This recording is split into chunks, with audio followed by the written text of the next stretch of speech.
All right. Welcome to the Other Side of the Firewall podcast, where we highlight those movers and shakers and glass ceiling breakers, those people of color who have made it to the other side of the proverbial firewall. I'm here as always. I'm sorry, my name is Ryan Williams, but I'm here as always with Shannon Tynes What's up? What's up? and Levon Maynard. Good day to everybody. I don't think I introduced myself last episode, so Hmm, I don't they remember. know who I Yeah, am. everybody knows you. They know you. So we've got another good show for you guys this week. So without further ado, I give it to Shannon.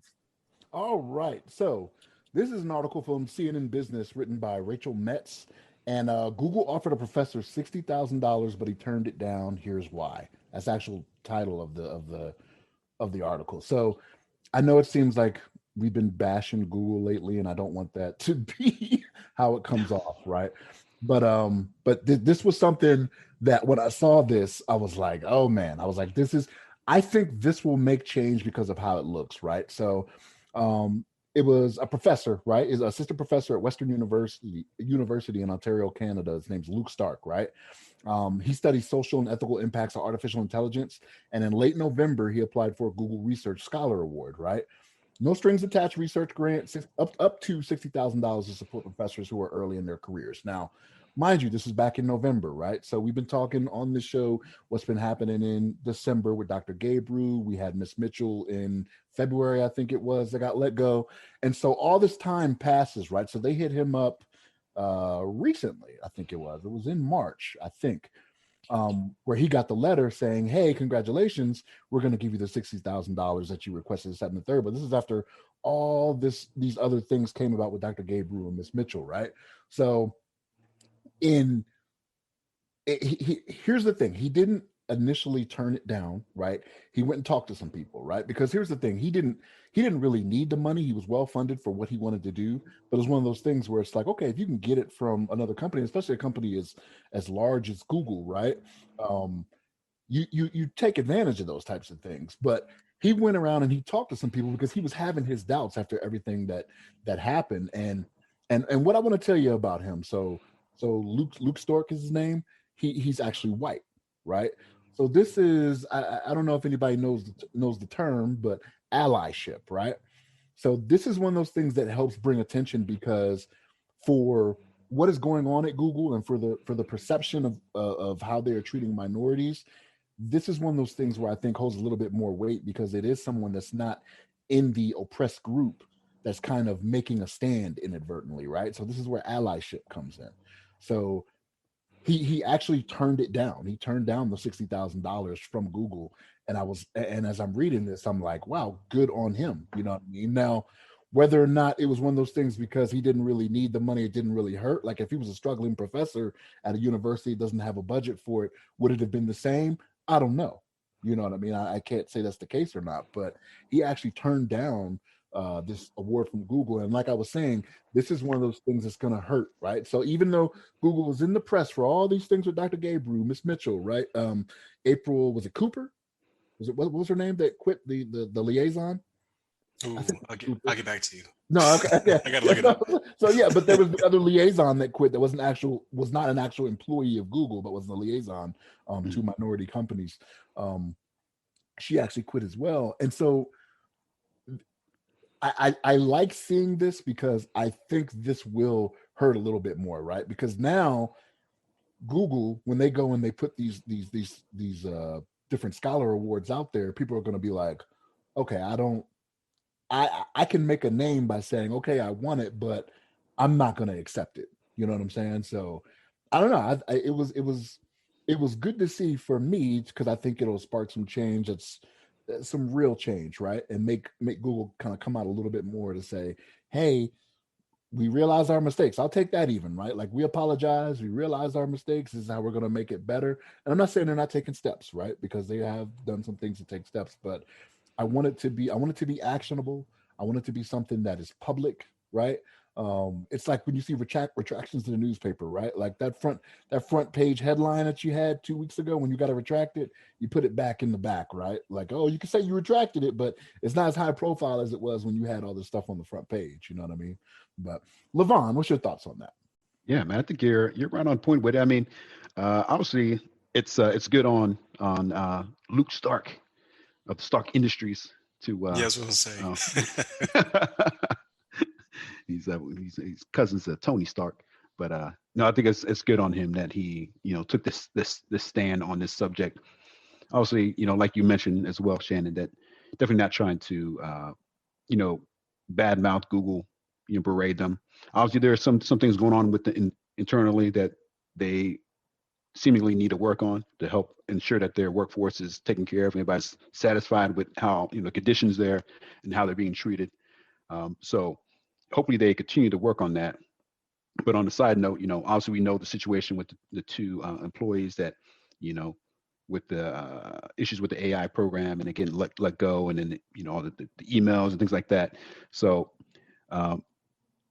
it's nice to see that, like you mentioned, allyship, that somebody's actually making a stand, because somebody could have easily accepted the money, even if they said like, I'll take the money, and then could have took the money and then did something else with it. Could have like used it for some other, like, I don't know, could have donated it, or like just in spite of Google, like, I'm not going to use this for my research. I'm going to use this for like supporting young African American startups or something like that.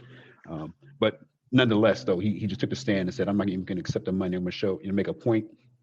And this is going to get headline news, and people are going to see this article, see these articles like out in the news, and kind of make their own determination as far as what Google's doing and why. If somebody feels strong enough to not accept $60,000, something must be going on. So with that, I think I'm proud of Stark. I'm going to continue watching the Marvel movies, and I just like no joking. No, I think it's great. No, all seriousness, but he's a even myself, I would have to pause before not accepting money. I think if it was me, maybe I would have like accepted it and just like kind of donated it, kind of like in spite of Google. It's like, yeah, give me your money. I don't, but it's good that he's he made that stand, and I know people took note, and I know we're taking note, and hopefully, like you mentioned as well, Shannon, that Google continues to work on the internal programs and helps better the work environment for everybody there. But with that, you have any thoughts as well, Ryan, on this subject? Sure. Yeah, so I agree. Like that is allyship. I think it just makes it tougher on Google, because you can't even give people your money at this point. Now the next person who they offer 60 or 100 or whatever is also going to feel that pressure, which some may say that that's coercion. That's not right. Let people do what they need to do, and I agree. However, this is what peaceful protest looks like, right? It's better than destroying property and things of that nature. Instead, you apply pressure and you show people like, hey, listen, they need to make a change. And then regardless of these people, like I'm sure he was an ally and did it for the right reasons. But even if he wanted the money, it's going to a point where people were like, no, thank you. Like, it's not, the publicity is not worth the grant at that point, which is good. And I'm also tired of bashing Google week after week, and I'm sure they're doing a bunch of stuff to fix their procedures. It's just this is what happens, right? Like, if you have all this stuff on the back end happening, it's slowly creeping out and then becoming headlines. And now in this case, nothing even happened to a person of color. It was just like, I don't want this money because of the previous mistakes you've been making with people of color. So I think that's good. Like, I think Google's not going to go under. People will still do research for Google, but this will continue, make them continue to make strives, and they'll keep pressure on it. Like, maybe they've already made these strives. Now it'll keep pressure on them to keep up the effort. So good. I agree with it, and I'm glad it happened. And then again, we're not Google bashers, so I'm sure in the next few weeks, Google's going to do something amazing when it comes to donations, or when it comes to hiring people, or a vast multitude of things. I'm sure they have an entire campaign headed our way of how they're supporting people of color. So that's what's up in advance. If you don't have that, then you should be working on it. Right. That's right. That's a little hint. Yeah. And again, they are doing stuff, right? So it's not like they're not doing thing. There was what was the woman's name? I can't remember now. We go through so many topics and I read so many stuff. Was her name Miriam? It was the black female they hired on to head the AI group now. Was it last name Crowley, maybe?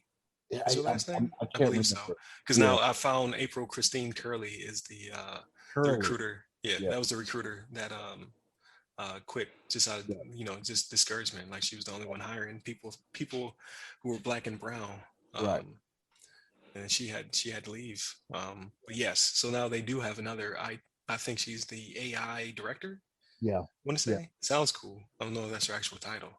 But that's the thing, is that you want to see more than, don't just put a person of color in the position and expect it to go away, right? Like, give me Right. something actionable on top of that. You know what I'm saying? So it's not like they're not trying. I want to say that again. It's not like they're not trying, but like, I do want to see that big public. Okay, here's where it is, right? I mean, Google, Google giving $1 million is a drop in the bucket to me. You know what I mean? So like, do something that's going to have opportunities that go forward to help people. You know what I mean?